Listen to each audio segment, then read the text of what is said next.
Welcome to this Employee Benefits Insights How-To session. How you can make benefits and reward engaging without costing the earth. Sponsored by Bright Horizons. The speaker of this session will be on hand in the live chat room on the right of your screen to answer any questions you may have. The Q&A will then continue for up to 10 minutes after the session has finished. Don't forget to follow us and get involved on social media by using the hashtag EBInsights21.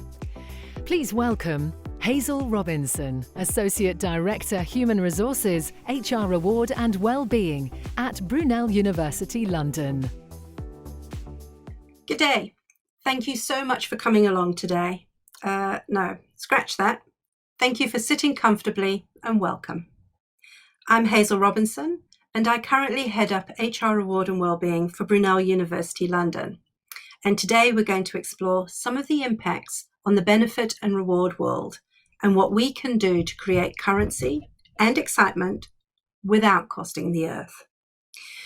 I would suggest there is no one that has not been impacted and no reward practitioner that has not recently been gazing into their crystal ball over the most recent lockdown to think, what can we do to retain employee engagement? Always on the hunt out for a challenge, let's stick with that thought while we start on our journey. For our journey, I thought we could explore 4 areas. Firstly, considering where we are now, what has the last year done to some of our benefits and rewards we had come to rely on? Then I thought it would be important to consider whether we need to adapt, and if so, how can we? In often very challenging circumstances, particularly financially, but also in our changing world of work.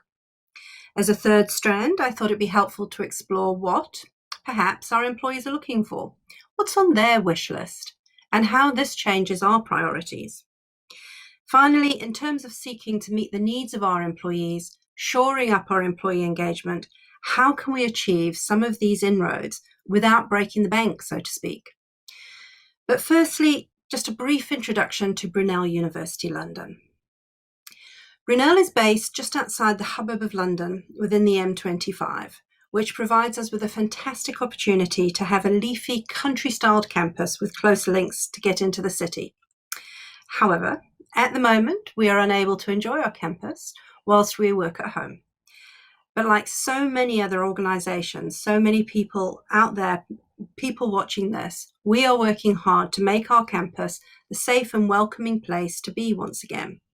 And we are now exploring some of those inroads to transitioning back to campus working with the ongoing impacts and positive application around remote working. When our team first took flight back in 2018, we had the huge advantage of being a relatively blank canvas for reward and benefits for employees.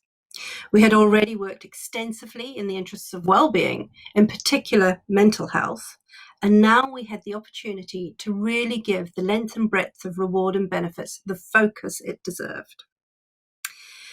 This blank canvas gave rise to some great benefits, many of which you will already have installed over the years.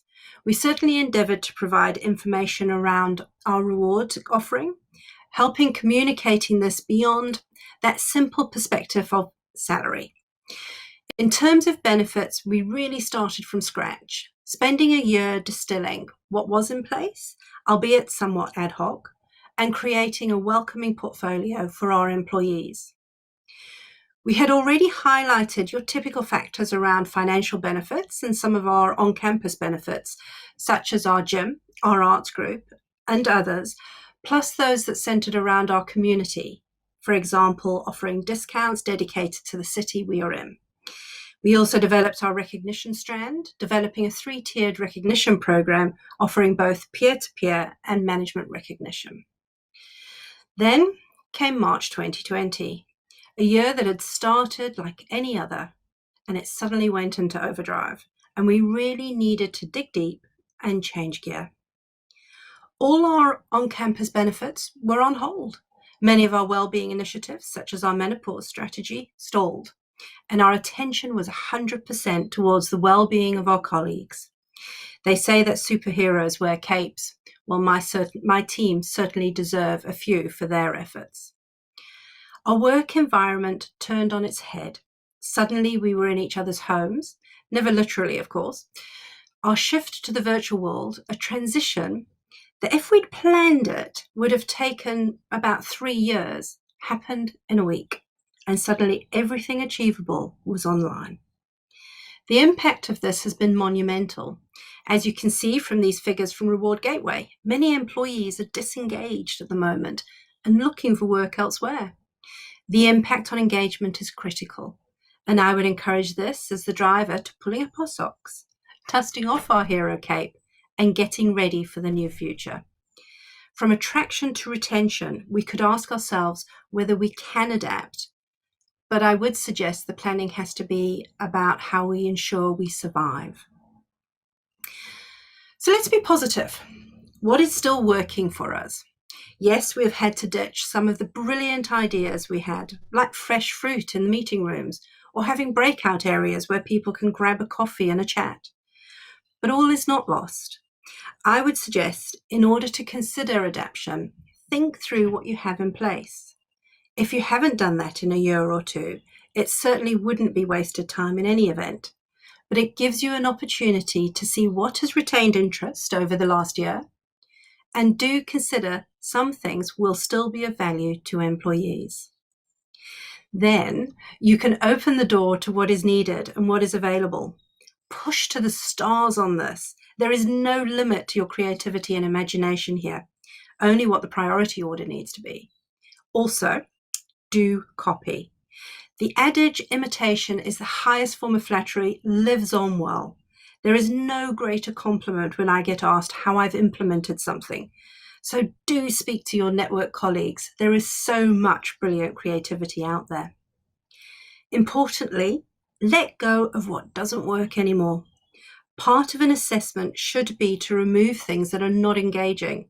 This ensures that your offering looks current and will encourage people to keep coming back to see what's new.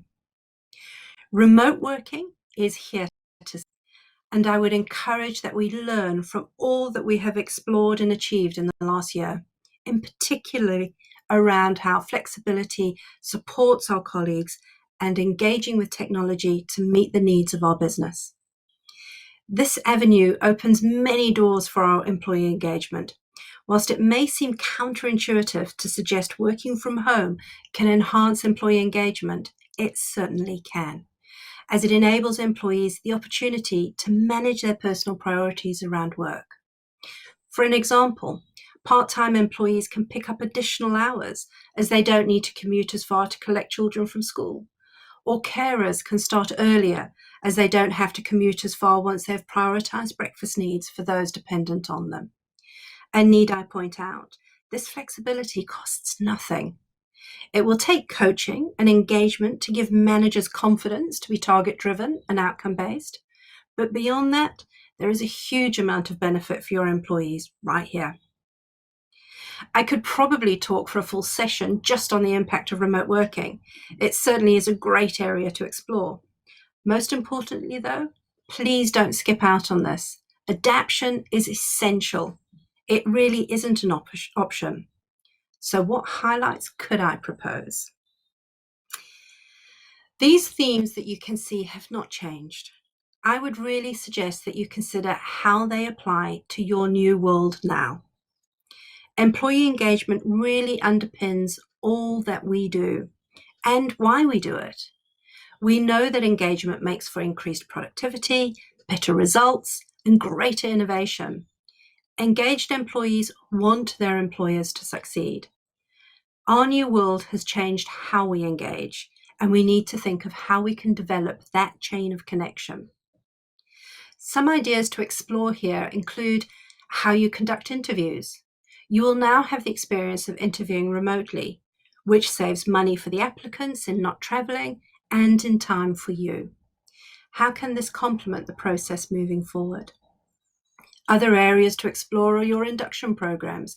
Now you can bring people together and create networks without requiring space, and the added benefit that they bring their own snacks. Introducing new starters to colleagues and team building also presents new challenges. But team building for many has grown strength on strength with the combination of working and playing in the same forum. Word bingo in meetings, an absolute favourite. But anything you can do to ensure involvement and enabling people to contribute can be helpful.